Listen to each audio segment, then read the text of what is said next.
என்னை துன்பப்படுத்துகிறவர்கள் எல்லாருக்கும் என்னை விலக்கி ரட்சியும். சத்துரு சிங்கம் போல் என் ஆத்துமாவை பிடித்து கொண்டு போய் விடுவிக்கிறவன் இல்லாமையால் அதை பீறாதபடிக்கு என்னை தப்புவியும். என் தேவனாகிய கர்த்தாவே, நான் இதை செய்ததும் என் கைகளில் நியாயக்கேடிருக்கிறதும் என்னோடே சமாதானமாயிருந்தவனுக்கு.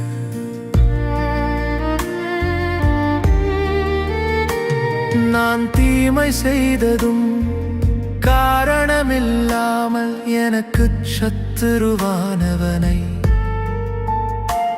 நான் கொள்ளையிட்டதும் உண்டானால் பகைஞன் என் ஆத்துமாவை தொடர்ந்து பிடித்து என் பிராணனை தரையிலே தள்ளி மிதித்து என் மகிமையை தூளிலே தாழ்த்த கடவன். கர்த்தாவே, நீரும் உடைய கோபத்தில் எழுந்திருந்து என் சத்துருக்களுடைய மூர்க்கங்களின் நிமித்தம் உம்மை உயர்த்தி எனக்காக விழித்துக் கொள்ளும் நியாய தீர்ப்பை ஞமித்திருக்கிறீரே.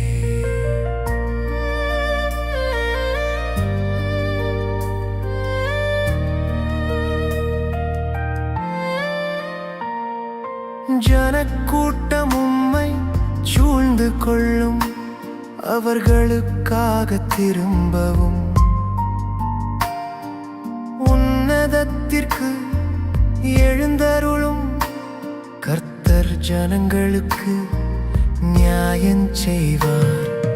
கர்த்தாவே, என் நீதியின்படியும் என்னில் உள்ள உண்மையின்படியும்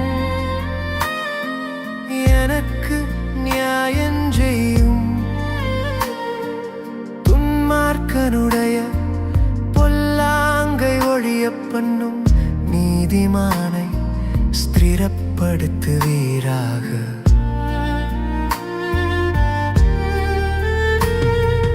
நீதியுள்ளவராயிருக்கிற தேவரீர், இருதயங்களையும் உள்ளின் திரியங்களையும் சோதித்தருகிறவர். செம்மையான இருதயம் உள்ளவர்களை இரட்சிக்கிற தேவனிடத்தில் என் கேடகம் இருக்கிறது. தேவன் நீதியுள்ள நியாயாதிபதி, அவர் நாள்தோறும் பாவியின் மேல் சினங்கொள்ளுகிற தேவன். அவன் மனந்திரும்பாவிட்டால் அவர் தம்முடைய பட்டயத்தை கருக்காக்குவார்.